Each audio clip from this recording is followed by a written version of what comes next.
Assalamu alaikum. Welcome to the NK show, and today we're going to be talking about the awesomeness of being a single mom. So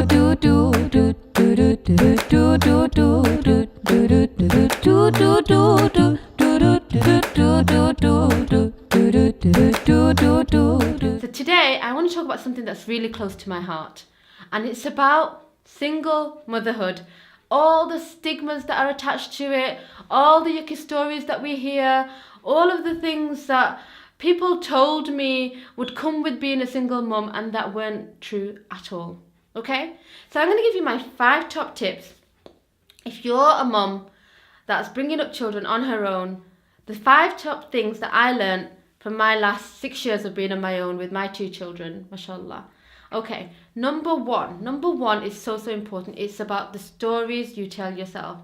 How often do you hear as a single mum how, poor you are, and, people feel sorry for you, and how you might bring up, those children in the wrong way, and those children, are they going to be brought up right, and how are they going to live their life if they don't have their father in their life, and all of these stories that you get told, and it does put a lot of pressure on you.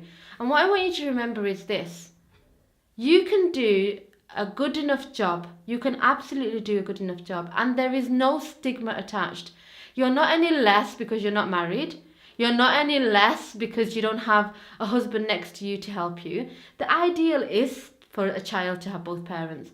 But there are circumstances where people end up in divorce. There's abuse that's gone on, for example, in myself. But there's sometimes people are just not compatible and they separate. But that doesn't mean that you can't do a great job. So the first thing is about the stories that you tell yourself. When you wake up in the morning, are you telling yourself, oh, how am I going to cope? Or those children not having their dad, it's going to have an impact on them? Or things like, I don't have the skills to cope. Or, if I was married, then somehow it would be better. When you tell yourself those things, you completely disempower yourself. Remember, Allah subhanahu wa ta'ala is the one that aids you. He's the one that helps you. And even if we had resources from our husbands, it still came from Allah. And the way that you get strength is by remembering that everything is from Allah.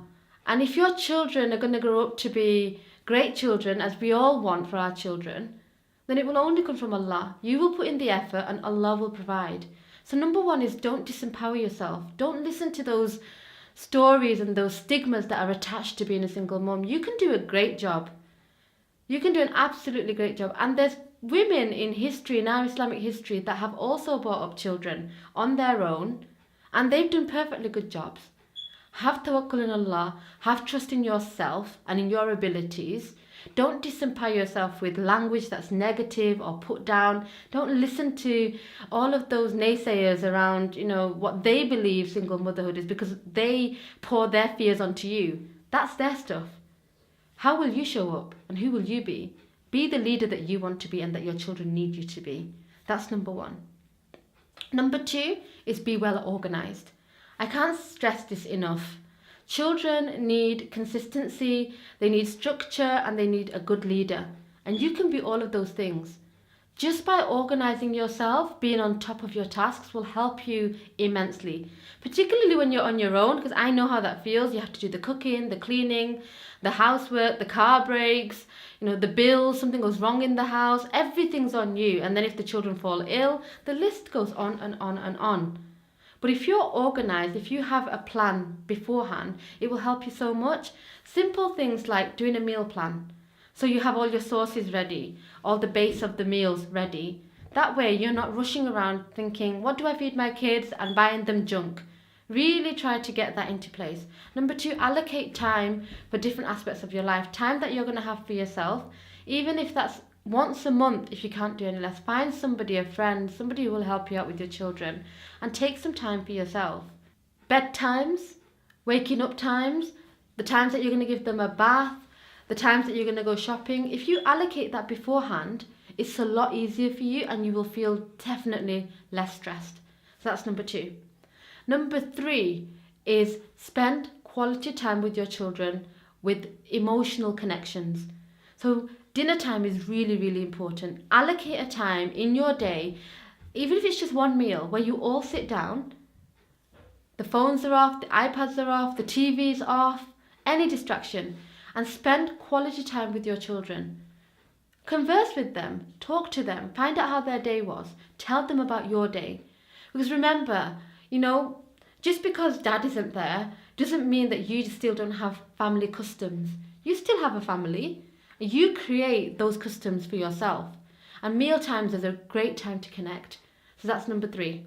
Number 4 is time for you for healing. So if you've been through a really messy divorce, or you've been through abuse of any kind, or even if you've just separated because you didn't get on and it was rough, find some time for you to get some counselling, get some support, really go through deeper into what happened, why it happened. Give yourself some space even before you think about going to a new relationship. Because the more you learn about you and the more confident you are in yourself, the easier it will be whether you decide to move on or not. Because you're healing, and a healed mother, a complete mother that's confident in herself, is gonna have a great relationship with her children. But if you're not feeling that, if you're still deflated and you're still dealing with your own stuff, it's going to be really hard for you to invest in your children.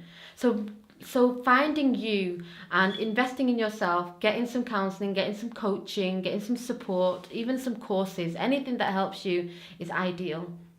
And number five, I think, is a big one for single mums, is that we often worry about risk. We worry about how our children are going to be fed.